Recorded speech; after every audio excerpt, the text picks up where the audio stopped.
여러분들 중에 혹시 이런 분이 계신지 한번 마음속으로 손을 들어 보시기 바랍니다. 어디를 가든지 미움을 받기 원하시는 분 계십니까? 한 것도 없는데 괜히 질책받으며 미움받고 싶으신 분이 또한 있으십니까? 그리고 여러 사람들에게 안 좋은 이유로 구설수로 거론되고 싶은 분이 있으십니까? 아마 제가 이 질문을 드렸을 때 단 한 분도 마음속으로 손을 들지 않으셨을 것입니다. 거의 대부분의 사람들은 자신이 속한 공동체에서 사랑받고 싶어 합니다. 그리고 내가 한 행동에 대해서 칭찬받고 인정받고 싶어 하죠. 여러 사람들에게 좋은 이유로, 칭찬의 이유로 거론되는 것을 좋아하실 것입니다. 그런데 나는 이렇게 사랑받고 칭찬받고 싶어 하면서 우리는 왜 남에게 대해서는 앞서 이야기한 것처럼 미워하고 질책하며 안 좋은 이야기로 거론하는 것일까요? 오늘 우리가 살고 있는 이 시대를 정의할 수 있는 표현들은 참 많을 것입니다. 그 중에서 오늘 우리가 함께 고민해 볼 정의는 바로 이것입니다. 배척, 미움. 오늘 우리가 살고 있는 시대는 배척과 미움의 시대라는 것입니다. 물론 어느 시대나 자신이 속한 공동체를 더 중요시하고 더 사랑하는 것은 변함없는 삶의 모습일 것입니다.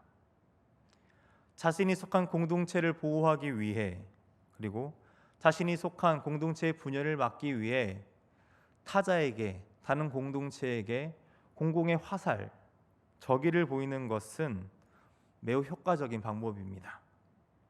그렇지만 이것은 분열과 보호를 위해서 하는 것이지 모든 순간에 그렇게 하지는 않습니다.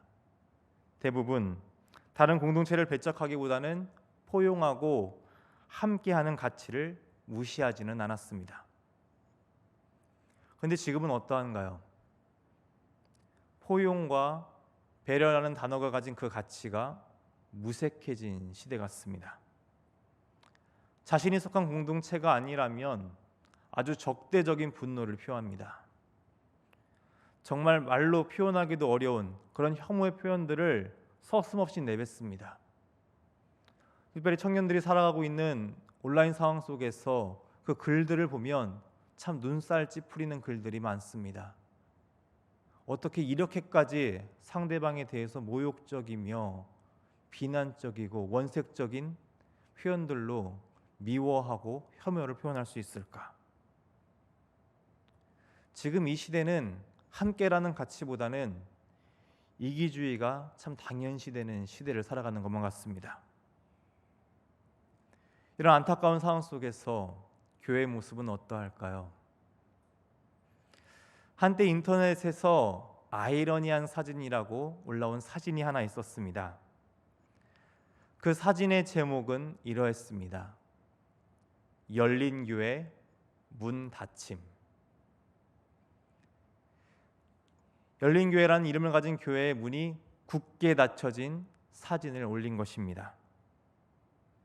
교회 이름과는 다르게 굳게 닫힌 그 문을 보며 희화의 대상으로 삼은 것입니다. 그런데 이것이 오늘 많은 한국 교회의 모습이기도 합니다. 물리적인 문들이 점점 닫혀갑니다. 물론 이해는 됩니다. 과거와 달리 도난과 보안의 문제가 있기 때문입니다.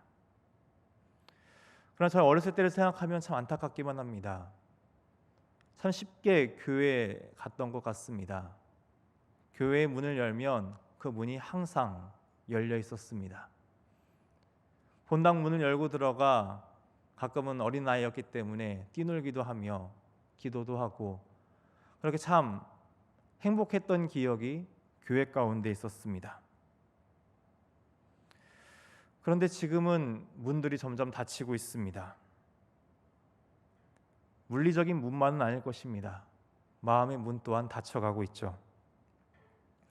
세상의 다른 공동체와 다를 것 없이 교회 또한 폐쇄적인 모습을 보이고 있습니다.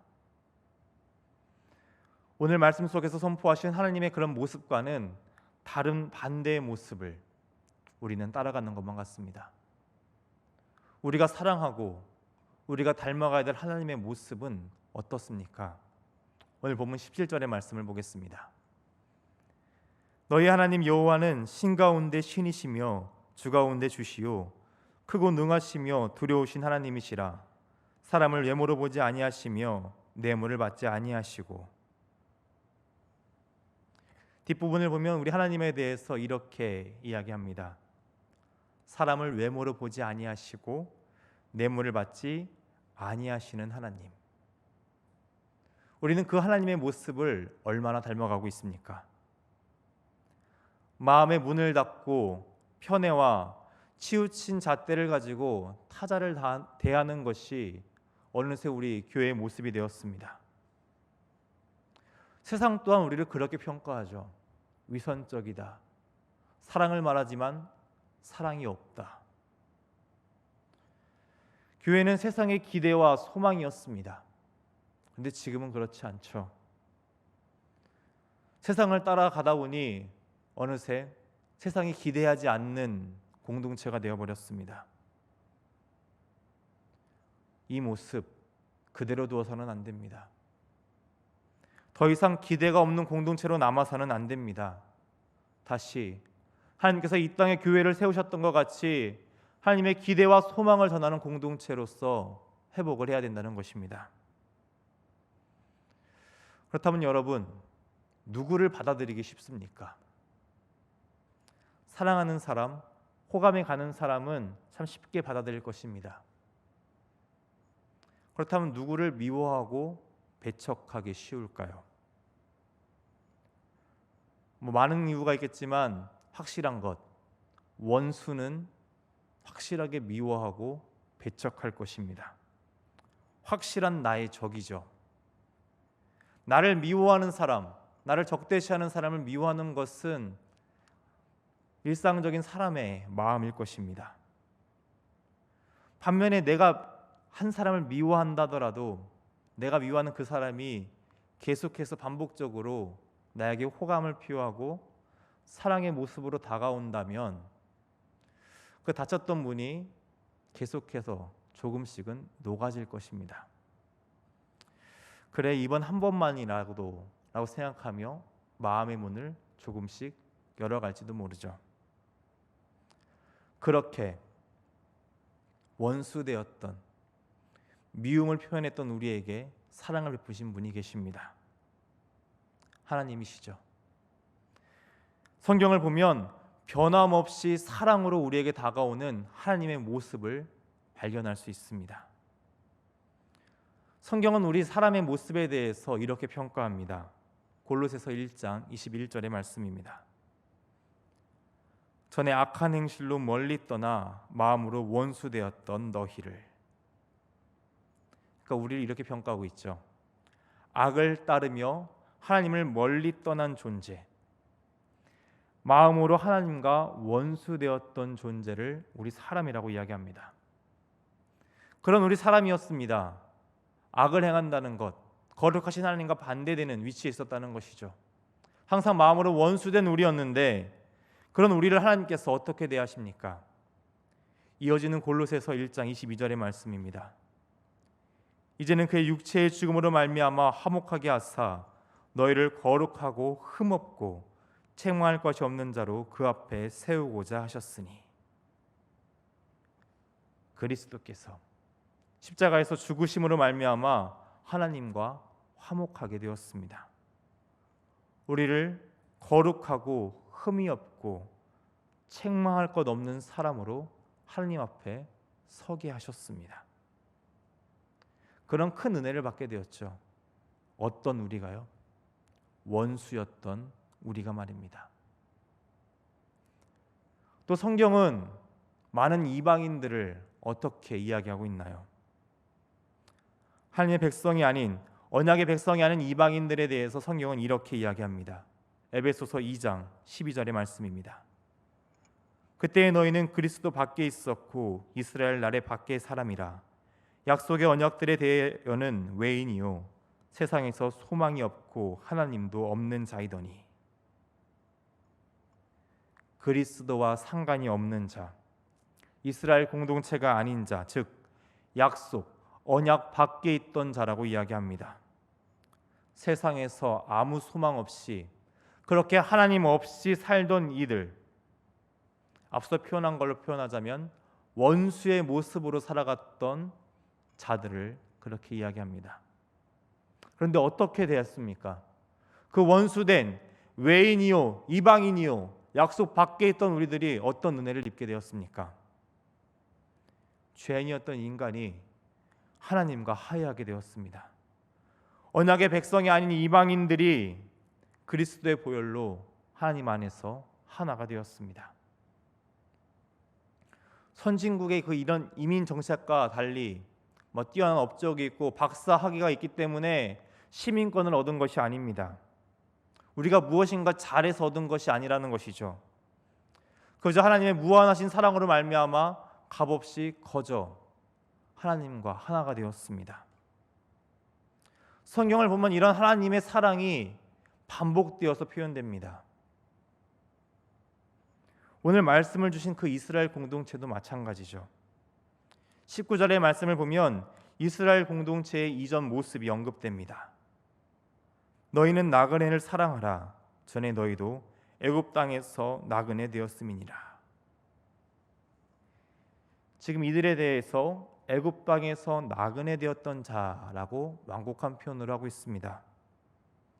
하지만 강한 표현으로 하자면 세상의 종노릇하던 악을 따르던 그런 죄의 종의 모습이었다는 것이죠. 하나님을 알지만 그렇죠. 조상들로 전해 내려오던 하나님에 대한 지식만을 알았을 뿐입니다.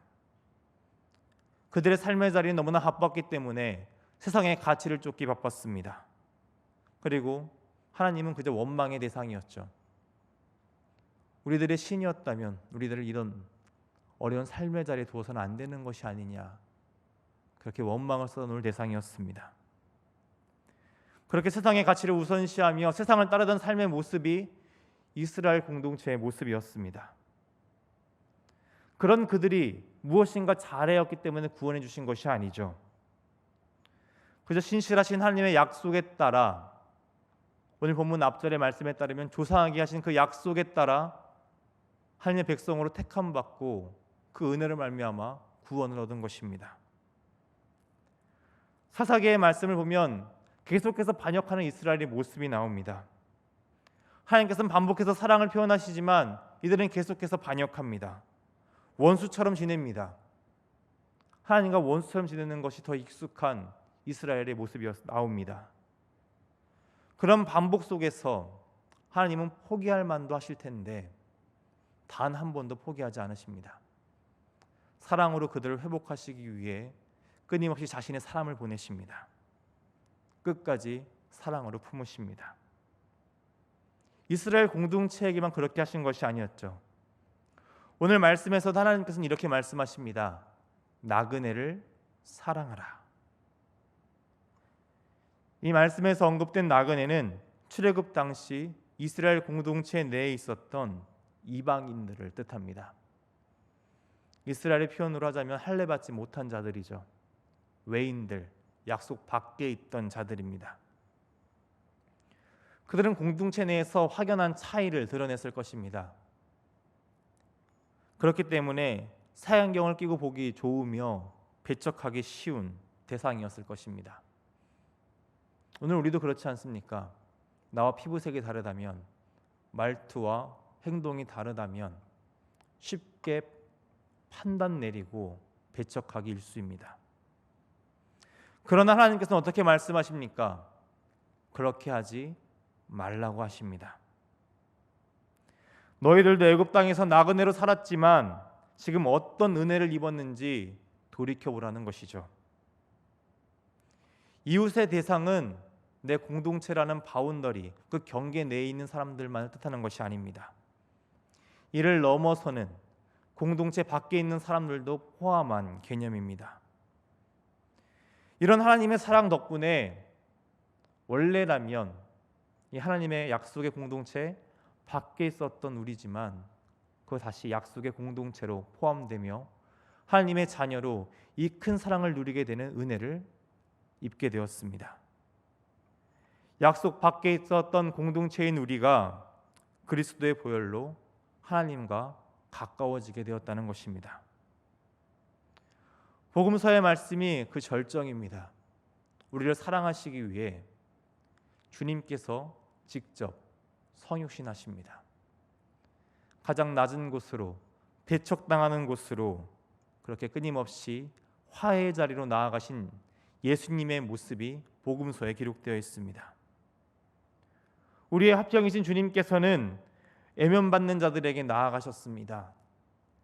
그들에게 화평을 전하시며 친구가 되어주십니다. 하나님의 자녀로 새 사람으로 살아가는 은혜를 끊임없이 베푸셨습니다.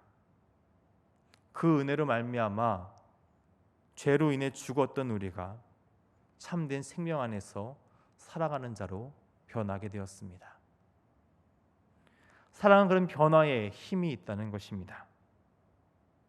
오늘 말씀은 하나님께서 어떤 분이신지 선포하며 그런 하나님의 백성으로 우리가 어떤 삶을 살아야 하는지를 이야기합니다. 본문 18절의 말씀을 보겠습니다. 거아와 과부를 위하여 정의를 행하시며 나그네를 사랑하여 그에게 떡과 옷을 주시나니. 하나님께서 어떤 분으로 이야기되고 있습니까? 사회적 약자, 그렇게 차별 대우받기 쉽고 배척의 대상이 될 수 있는 이들을 공평하게 대하시며 따뜻하게 보살피는 분이시라고 이야기하고 있습니다. 그렇기 때문에 하나님을 사랑하는 하나님의 백성들은 하나님을 닮은 삶, 이렇게 사랑을 베푸는 삶을 살아야 한다는 것입니다. 모세는 이어지는 11장 1절의 말씀에 그 삶을 살라고 선포하고 있습니다.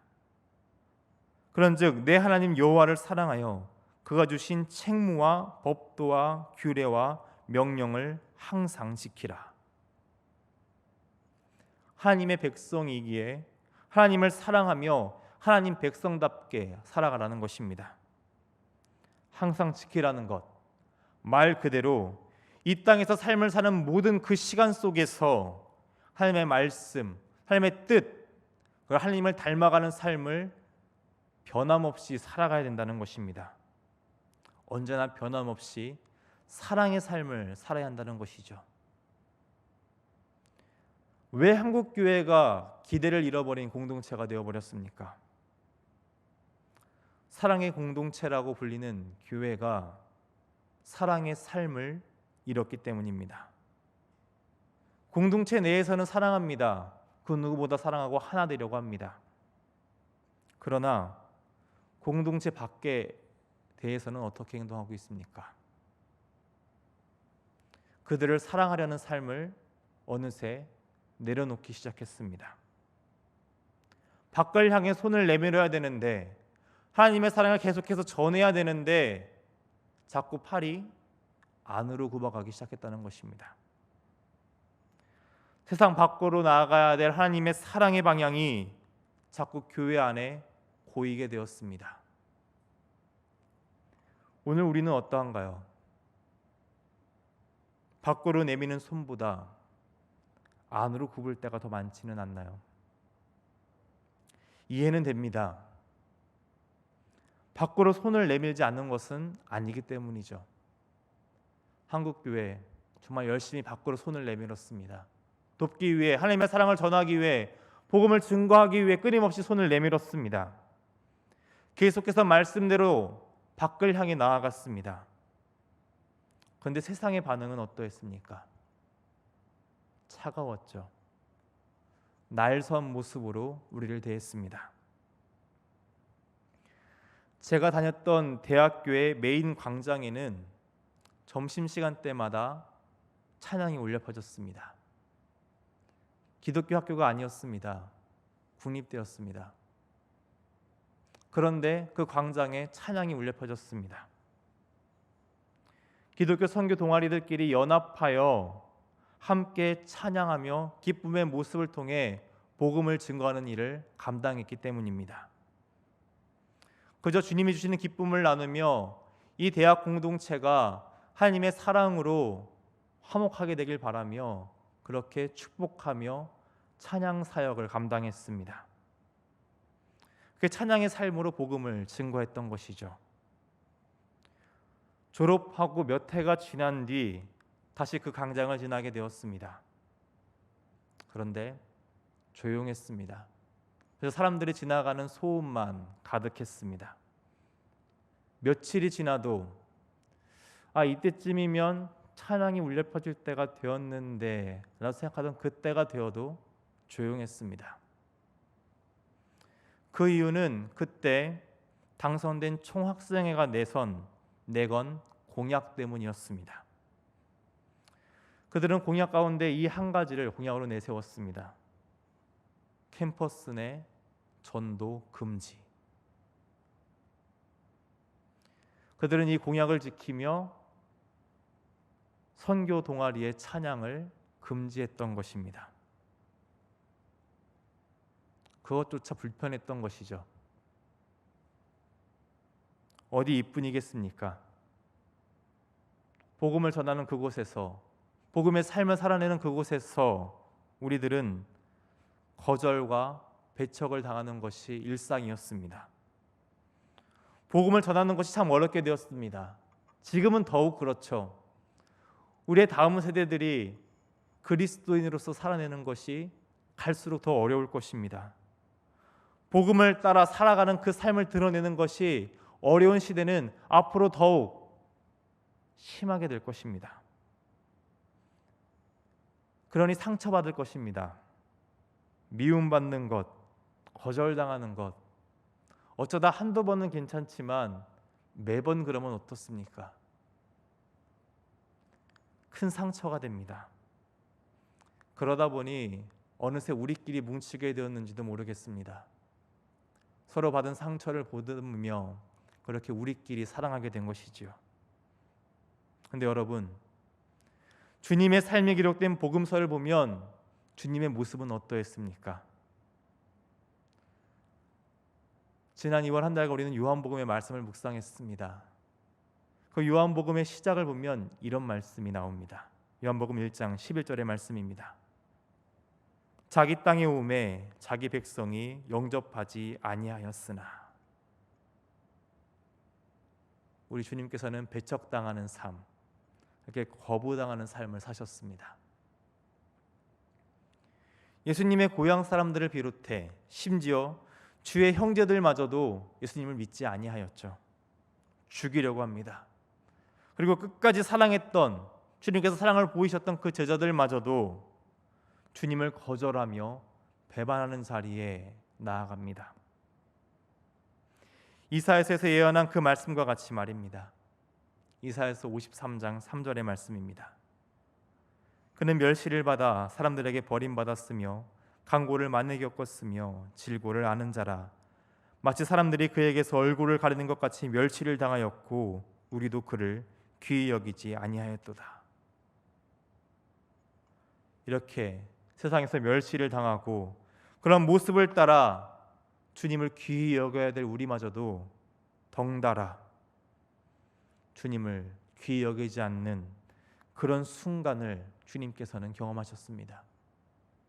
그럼에도 주님께서는 끝까지 사랑하셨죠.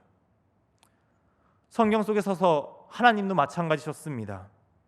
수많은 거절의 역사 속에서 하나님은 단 한 번도 그 거절로 대하지 않으셨습니다. 거절을 사랑으로 품으셨습니다. 말씀은 우리에게 분명하게 말하고 있습니다. 요한 1서 3장 13절의 말씀입니다. 형제들아, 세상이 너희를 미워하여도 이상히 여기지 말라. 이 말씀과 같이 세상은 변함없이 우리를 미워할 것입니다. 한결같이 거절을 표할 것이고 우리에게 혐오를 이야기할 것입니다. 대놓고 미워하고 우리를 차별할 것입니다. 그럼에도 우리는 사랑해야 합니다. 우리도 사랑을 위해 목숨을 버리는 것이 마땅하다고 사도 요한은 이야기합니다. 예수 그리스도의 사랑을 알게 된 우리는 마음을 열고 입술뿐만 아니라 행함과 진실함으로 사랑하라고 이야기합니다. 언제요?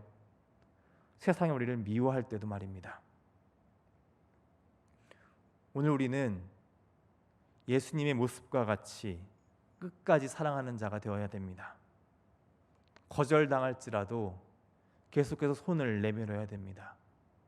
그 손이 찔릴지라도 거두지 않고 계속해서 주님의 사랑을 전해야 됩니다. 못 박힌, 찢기신 주님의 그 손과 같이 우리도 주님의 사랑으로 나아가야 된다는 것입니다. 그것이 우리 그리스도인의 삶이기 때문입니다. 이렇게 그리스도인으로 산다는 것, 제자로 삶을 산다는 것 쉽지 않습니다. 제자로 삶을 산다는 것 수많은 대가를 치러야 하는 삶입니다. 거절당하고 미움당하고 외면당하고 이스라엘 백성들이 누렸던 그 수많은 삶의 자리들, 누렸던 영화들, 비록 그들이 애굽에서 종노릇 했을지라도 그들은 애굽 땅에서 안전하게 살아갔습니다. 거할 집이 있었고 그들이 불평했던 것처럼 참 많은 먹을거리들이 있었습니다. 그것들 하나도 못하게 되었습니다. 세상을 누리며 그렇게 세상의 종으로 살아갈 수 있었던 그들이었지만 하나님의 인도하심에 따라 그들은 광야를 걸어갔습니다. 광야, 아무것도 없는 곳이죠.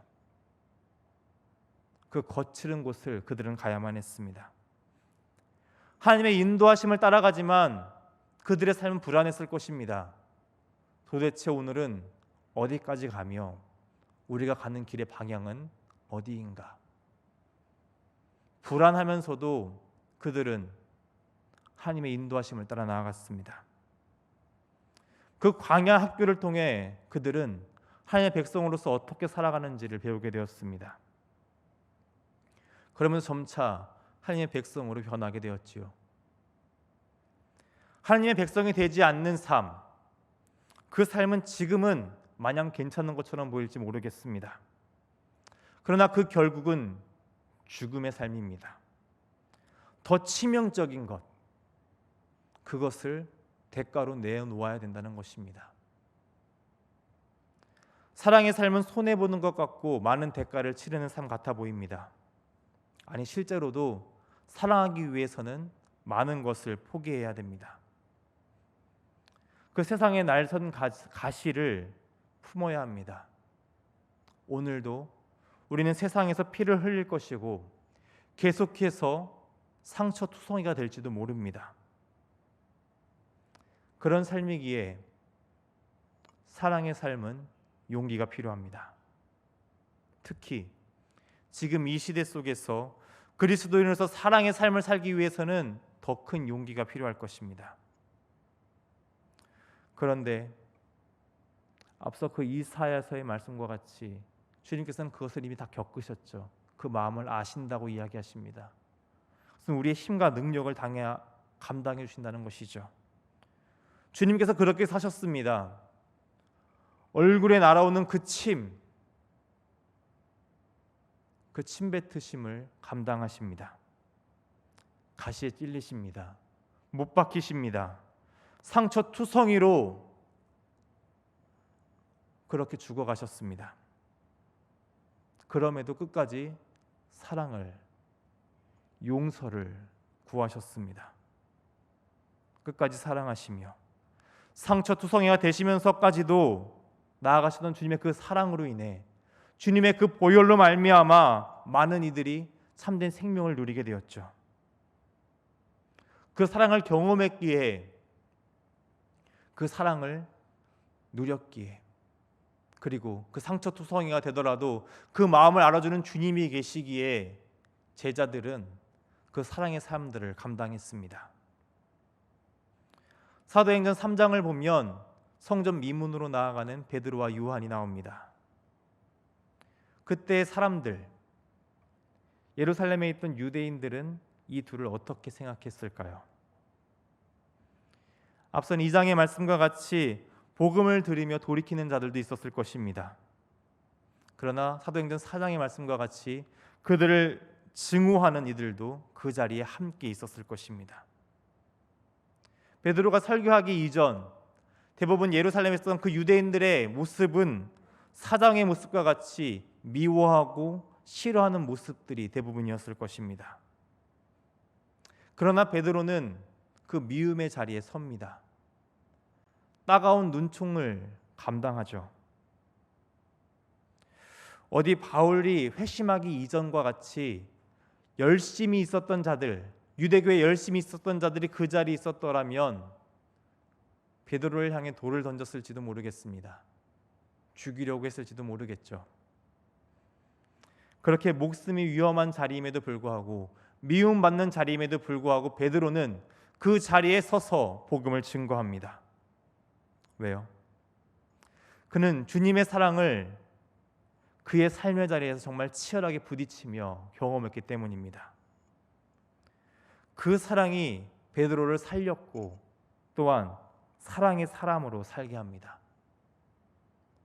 아주 뜨거운 사랑의 사람으로 베드로는 살아가게 됩니다. 세상의 멸시와 미움과 마주하면서 복음을 전합니다. 그때 어떤 역사가 일어났습니까? 많은 사람이 그 패역한 시대에서, 그 세대에서 떠나 구원을 받게 됩니다.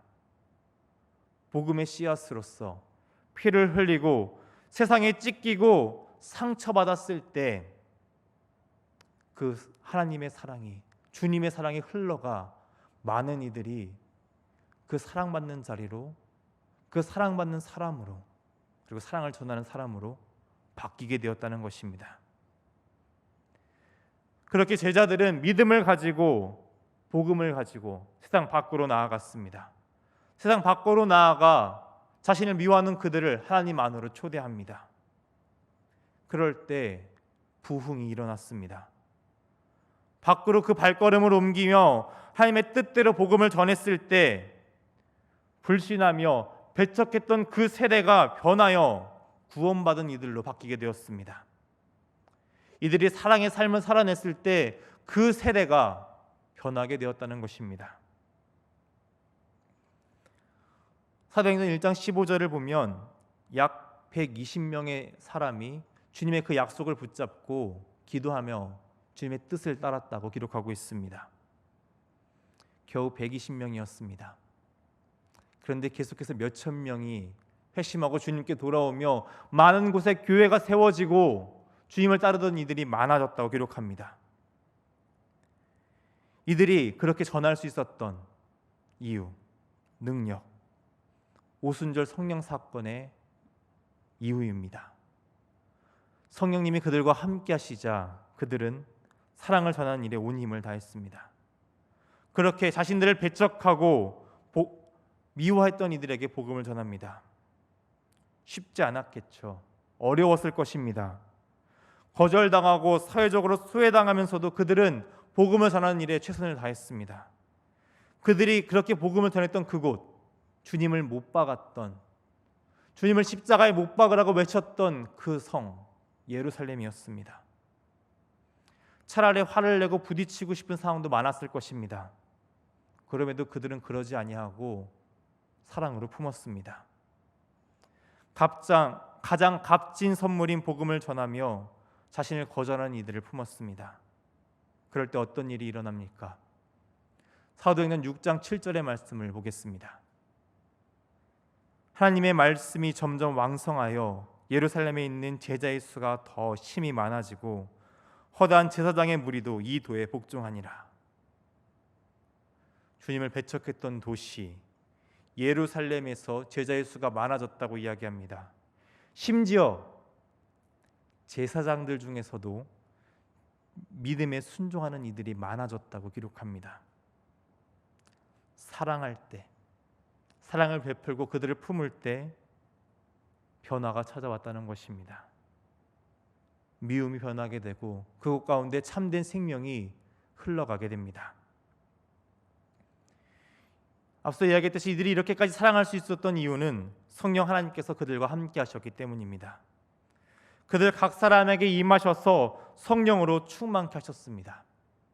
그들의 사랑으로 했던 것이 아니라는 것입니다.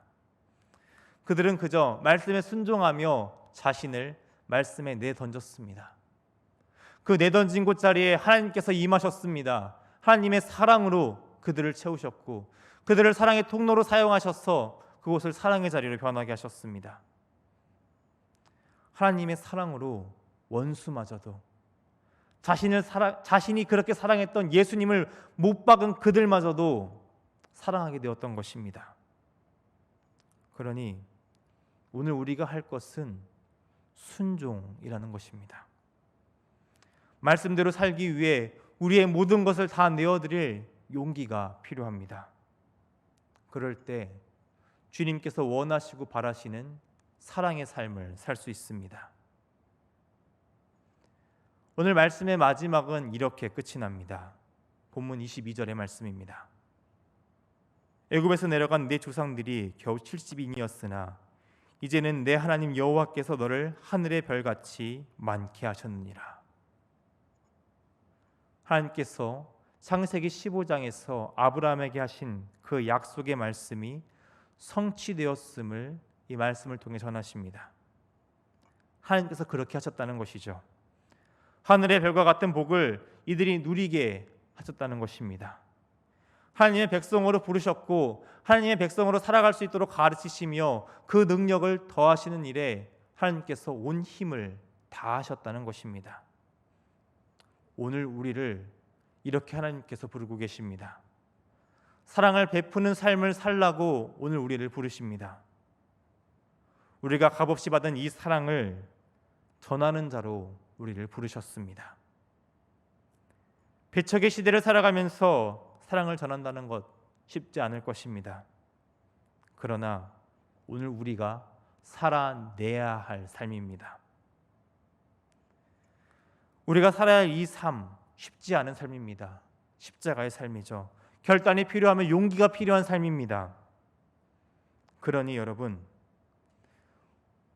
기도하실 때 성령 하나님의 임재하심을 간구하시기 바랍니다. 우리 안에 성령의 충만함을 사모하며 기도하시기 바랍니다. 그럴 때 이 삶을 살아낼 수 있습니다. 오늘 우리가 그렇게 하나님의 뜻에 따라 순종하며 오늘 우리 가운데 임하실 성령님을 간구하며 나아갈 때에 사랑의 삶을 살아내며 오늘 우리의 삶의 자리가 그 사랑으로 변화된 삶을 살아낼 수 있게 될 것입니다. 우리의 삶의 자리가 하나님의 사랑으로 점차 변하게 될 것입니다. 때로는 느리게 변할지도 모르겠습니다. 전혀 변하지 않는 것처럼 느껴질 수도 있을 것입니다. 그러나 분명한 것은 사랑으로 그 자리가 반드시 변하게 될 것이라는 사실입니다. 하나님께서 그렇게 하실 것입니다. 약속하신 대로 우리를 부르신 그 삶의 자리를 하나님의 그 사랑의 자리로 바꾸어 가실 것입니다. 그러니 오늘 거절당하시더라도 내일도 앞으로도 미움당하시고 찔리시더라도 변함없이 사랑의 삶을, 사랑을 베푸시는 삶을 사시기 바랍니다. 주님께서 우리를 그렇게 사랑하셨듯이 오늘 우리도 참고 인내하며 주님의 그 사랑을 전하는 일에 온 힘을 다하는 사랑의 삶을 사는 우리가 되어야 됩니다. 그럴 때 우리가 기도했던 것처럼 우리의 삶의 자리가 사랑으로 바뀔 것입니다. 우리를 통해 우리의 삶의 자리가 그렇게 사랑의 자리로 바뀔 것입니다. 우리 교회를 통해 이 지역사회가 하나님의 사랑으로 넘쳐날 것입니다. 그리고 한국 교회를 통해 이 나라가 하나님의 사랑으로 미움과 배척의 가치가 사라지는 나라로 바뀌게 될 것입니다. 사랑, 오늘 우리가 살아내야 될 삶의 가치입니다. 그렇게 하나님의 뜻에 따라 복음을 전하며 매일의 삶의 자리에서 아프더라도 힘들더라도 상처받을지라도 우리를 위로하시는 주님, 우리를 그렇게 그런 사랑의 삶을 살아내도록 능력을 더하시는 성령 하나님의 능력을 의지하며 하나님의 뜻을 전하는 사랑의 삶을 살아가시는 여러분이 되시기를 주님의 이름으로 축원합니다.